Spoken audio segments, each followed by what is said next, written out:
Hello YouTube, and welcome back to another book review from me, your host Logan Albright. Today I want to talk about a writer who I've talked about on this channel before, Anthony Burgess. Anthony Burgess, if you know him at all, you will know from the novel A Clockwork Orange, which was famously adapted into a movie by Stanley Kubrick. It's known for being shocking and transgressive and amazing. And I read that a long time ago, as many people do in their kind of high school years. And I forgot about Anthony Burgess. And then I saw a book by him at a used bookstore called Earthly Powers, which I reviewed on the channel, which I thought was incredible. I think he's an incredible writer. And so I was at a used bookstore and I saw another book of his, and I picked up this somewhat beat up copy of The Kingdom of the Wicked, one of his later novels. It's the third in a series of books he wrote about biblical times.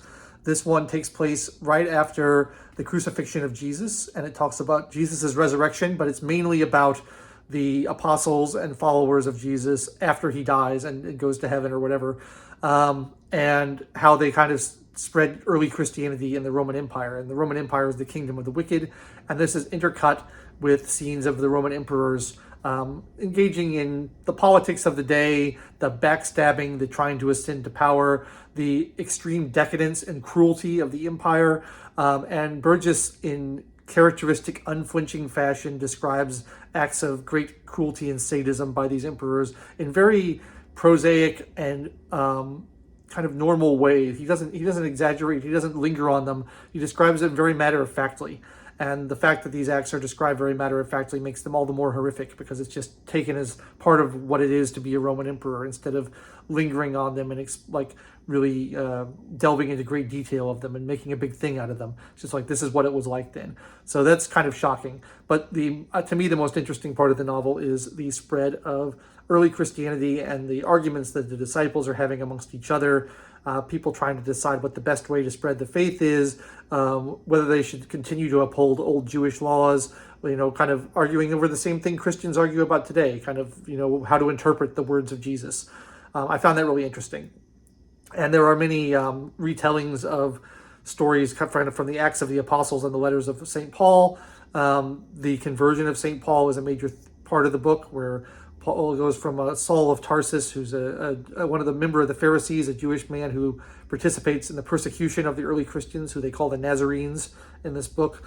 And he has a conversion experience and becomes the most zealous of their acolytes. And so that's part of it. The story of Simon Magus, which is one of my favorite stories from the New Testament, about a man who tries to purchase miracle powers from the apostles and is punished for that. I think it's a really interesting story. And it's just beautifully written. The thing about Burgess's novels is they are not about things that I'm particularly interested in. Maybe that's why I spent so long not reading him, because if you read the synopses or the summaries of all of his novels, none of them are about things that particularly grab me. Earthly Powers was not about anything that particularly grabbed me. I'm not especially interested in the history of early Christianity, although I did find this book interesting. But he's such a master of prose. The sentence structures, the words he chooses, the rhythms, the way he will construct an extremely long and complex sentence and then follow it up with a very short and declarative sentence, that kind of rhythm of a good writer. He's just a master of his craft. And what I wanted to talk about in this video, more than The Kingdom of the Wicked specifically, is about I consider it a real shame and a bit of an injustice that great writing is not more widely appreciated or recognized. Because Burgess was, by all accounts, a successful author. He made his living from writing. He was nominated for a Nobel Prize in Literature. He was nominated for a Booker Prize. He is an incredibly good writer. I would say one of the better writers of the 20th century. But nowadays, he's barely remembered. Most people don't know his name. If they know him at all, they'll only know him because A Clockwork Orange was made into a successful movie. If it weren't for that, they probably wouldn't know him at all. And he wrote 33 novels. He wrote a ton. And why do people not know this man who, in my estimation, should be as famous as Stephen King? And I think there's a real injustice in there, in that, writing is a thankless task. Novel writing is a thankless task. You can get to be very rich and famous at it if you are a populist, if you do something that is extremely, easy to read and popular. And I'm not saying these aren't great books, like Stephen King wrote some great books, but I'm thinking of people like Dan Brown and Stephanie Meyer, people who, by all accounts, did not write great books, but they are well known, they are famous, they are rich. I don't think Anthony Burgess was particularly rich. If he made money, he probably made it off of his screenplays that he wrote for several TV series and movies. I think this was made into an Italian TV series called AD, and he wrote the screenplay for that. But, didn't make a ton of money as a writer, and I don't think was very famous as a writer, even though he devoted his life to the craft and wrote over 30 novels, and they're all, well, I can't say all because I've only read 3 of them, but all 3 that I've read have been incredibly well written, and it upsets me. So I've kind of resolved to read all of Anthony Burgess's books.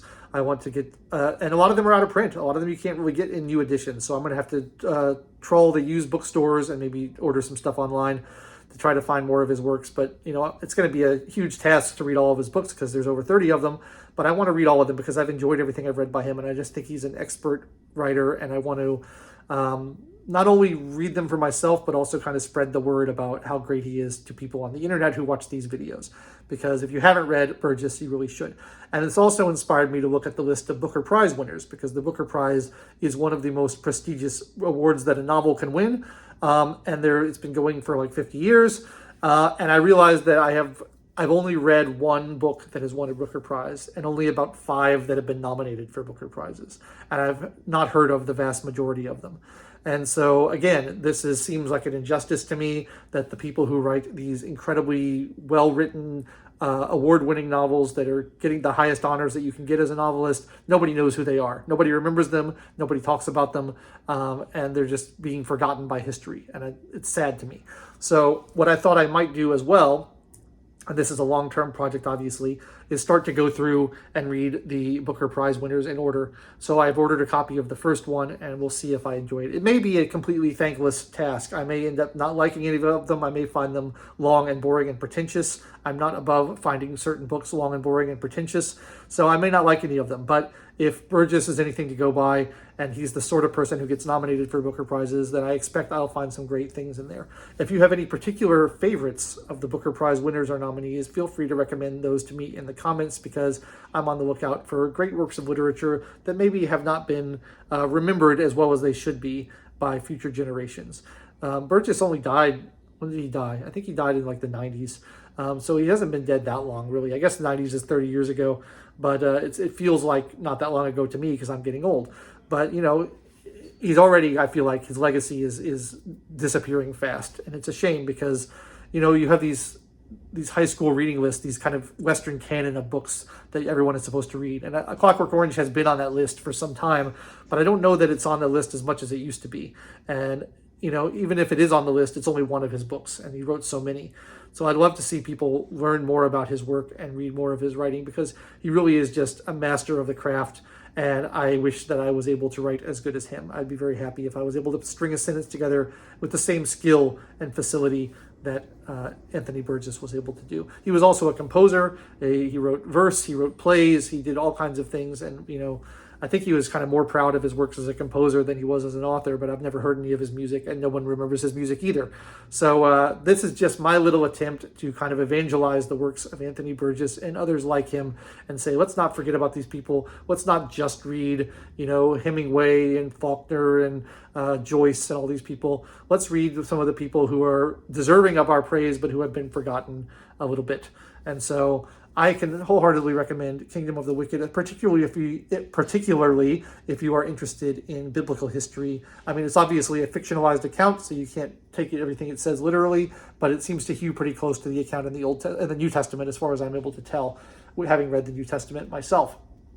If you're interested in that, I can recommend The Kingdom of the Wicked. There's also another book called Men of Nazareth, which is about the life of Jesus, which comes before this one. And then there's a poem or a prose poem, some kind of verse version of a book about Moses, which is the first in the series. I haven't read either of those. But if I achieve my goal, I will acquire and read all of the Anthony Burgess books. So if you have favorites among his catalog, bearing in mind that I've already read Earthly Powers, which most people seem to regard as his masterpiece.